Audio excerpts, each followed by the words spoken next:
Hi everyone.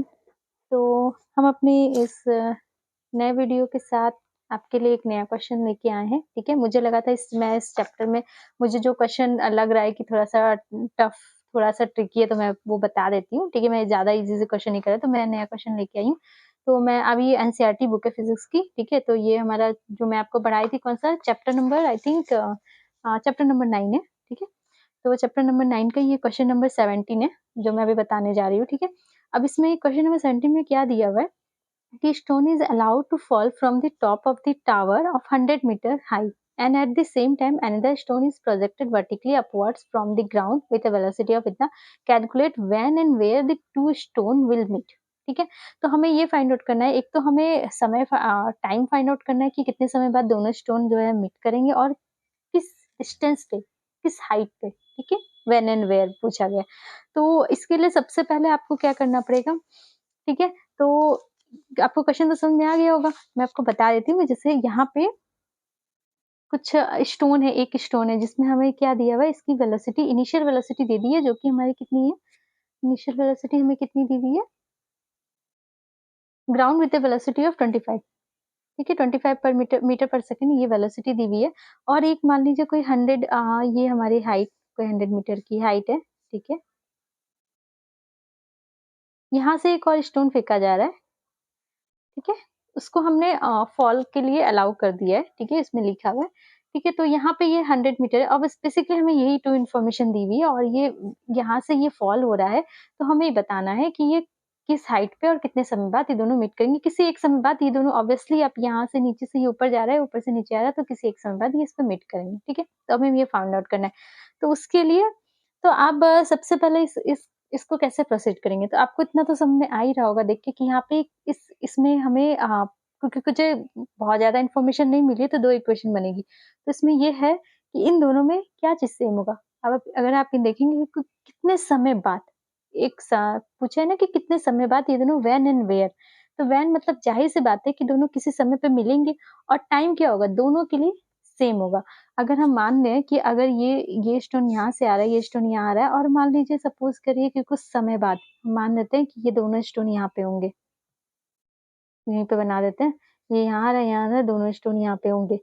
तो एक यहाँ, ये हमारा नीचे की तरफ जा रहा है, ये हमारा ऊपर की तरफ जा रहा है।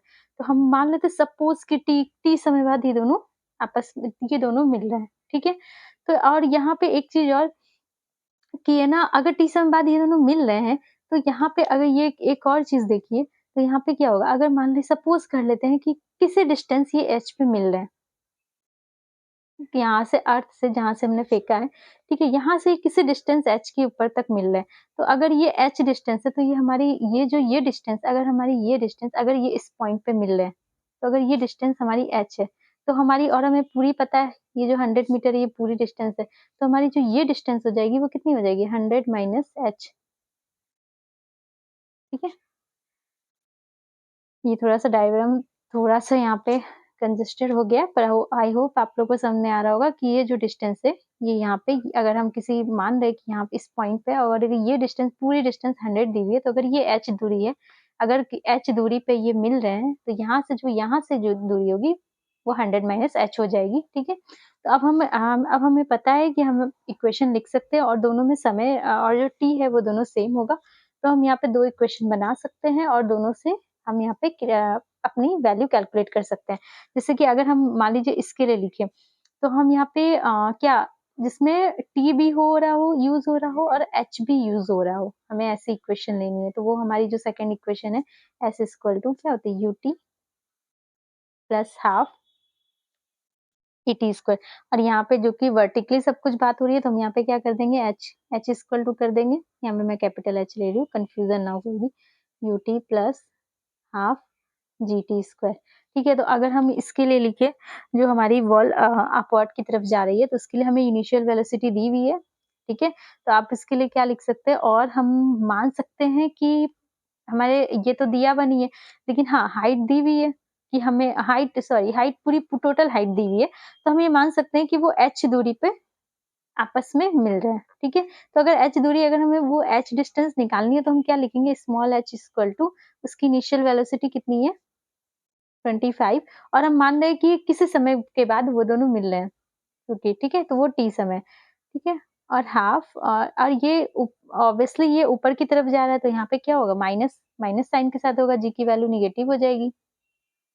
हाफ g t स्क्वायर, ठीक है? ये हमारा हो जाएगी, तो ये हमारी बन गई एक इक्वेशन।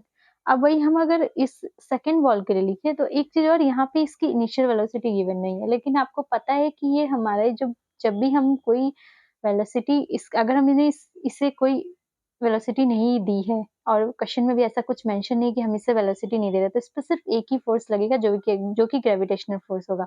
और जब भी object falling if gravitational force के कारण जब भी वो उस पे फोर्स लगता है और जब भी वो उसकी तरफ नीचे की तरफ आता है ग्रेविटी की तरफ, तो उस पे उसका जो इनिशियल वेलोसिटी होती है वो 0 ही होगी, ठीक है? क्योंकि हमने उसे कोई एक्सटर्नल फोर्स लगाया ही नहीं है, तो उसके उसके ऊपर एक ही फोर्स लग रहा होगा, जो कि ग्रेविटेशनल फोर्स होगा और उस कारण जो उसका एक आपको पता ही है वर्टिकल में हम लोग जो एक्सेलरेशन लेते हैं, वो एक्सेलरेशन की वैल्यू भी कांस्टेंट होती है। तो इस पे कोई एक्सटर्नल फोर्स नहीं होगा, तो इसकी इनिशियल वेलोसिटी भी 0 होगी।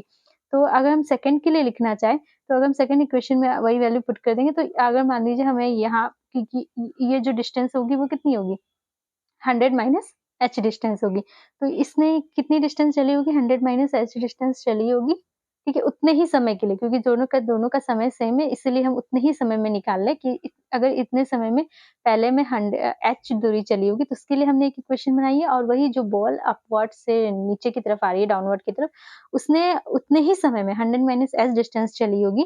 तो 100 माइनस h डिस्टेंस हम लोग इसमें रख देंगे और हमारी जो u की वैल्यू हो जाएगी, क्या हो जाएगी? 0 इंटू t, ठीक है? और इसमें हमें वैल्यू जो होगी प्लस होगी, ठीक है? हाफ जी टी स्क्वायर, तो हम इसको क्या लिख सकते हैं? 100, ठीक है? 100 minus h equal to half g t square. तो अब आप लोग देख लीजिए, आप लोग को यहाँ पे क्या है? 2 इक्वेशन है और 2 वैल्यू अननोन है। इससे आप इज़िली सॉल्व करके आंसर निकाल सकते हैं। फिर मैं आपको बता रही थी 2 इक्वेशन है, आप इन दोनों को ऐड कर लीजिए। हुँ, अब इन दोनों को ऐड करेंगे तो यहाँ पे देखिए साइन जो है ये अपोज़िट है, यहाँ पे ये दोनों है h minus h plus h दोनों कैंसल हो जाएँगे, तो यहाँ पे लेफ्ट साइड में बस 100 हो जाएगा, ठीक है? और यहाँ पे हो जाएगा आपका ये हाफ जीटी स्क्वायर है और यहाँ पे माइनस हाफ जीटी स्क्वायर है। ये दोनों भी आपस में क्या होंगे? दोनों कट करेंगे प्लस माइनस 0 हो जाएँगे और यहाँ पे बचेगा 25 टी, यानी जो हमारी टी की वैल्यू आ जाएगी वो कितनी आ जाएगी? 4 सेकंड आ जाएगी, ठीक है? तो ये जो हमारा टाइम आ गया कि ये समय वो आया है कि हम कितने समय बाद दोनों बॉल जो होगी मीट होगी। तो हमारा यही पूछा था, एक क्वेश्चन यही था कि आपको टाइम बताना है और दूसरा क्वेश्चन क्या था कि आपको ये जो हाइट है, ये h है, ये बतानी है। तो h आप किसी भी इक्वेशन से निकाल सकते हैं, तो ईज़ी इक्वेशन यूज़ कर लीजिए, जो हमारे जिसमें हाँ, u 0 हो रहा हो। हाँ। हाँ, ठीक है, इसमें यूज़ कर लीजिए। तो आपका जो यहाँ पे आएगा हाफ जीटी स्क्वायर करेंगे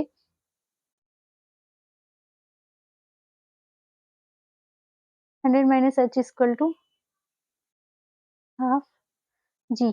अब यहाँ पे आप जी की वैल्यू 9.8 भी रख सकते हैं, अप्रॉक्सिमेटली 10 भी रख सकते हैं। तो half g t square, T की वैल्यू कितनी है? टी की वैल्यू 4 सेकंड है, 4 मल्टीप्लाई 4।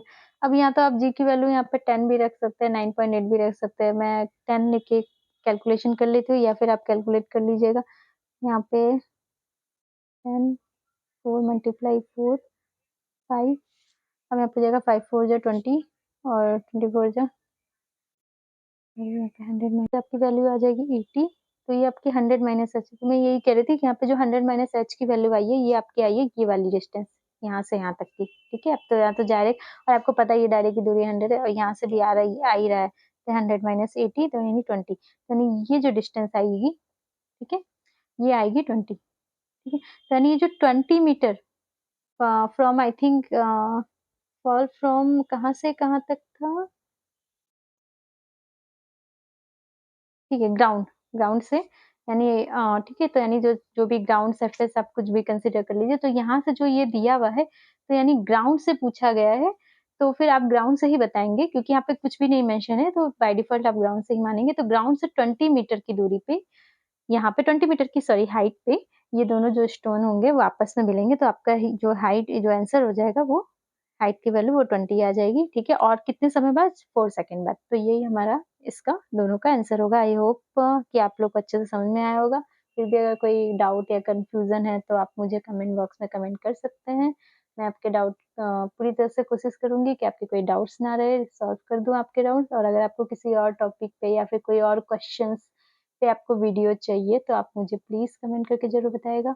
और अगर आपको मेरा वीडियो अच्छा लगा हो, मेरे सॉल्यूशन समझ में आ रहे हो तो प्लीज़ इसे लाइक एंड सब्सक्राइब ज़रूर कीजिएगा ताकि इसको आपको आगे के और भी वीडियो की नोटिफ़िकेशन मिलती रहे। यानी मुझे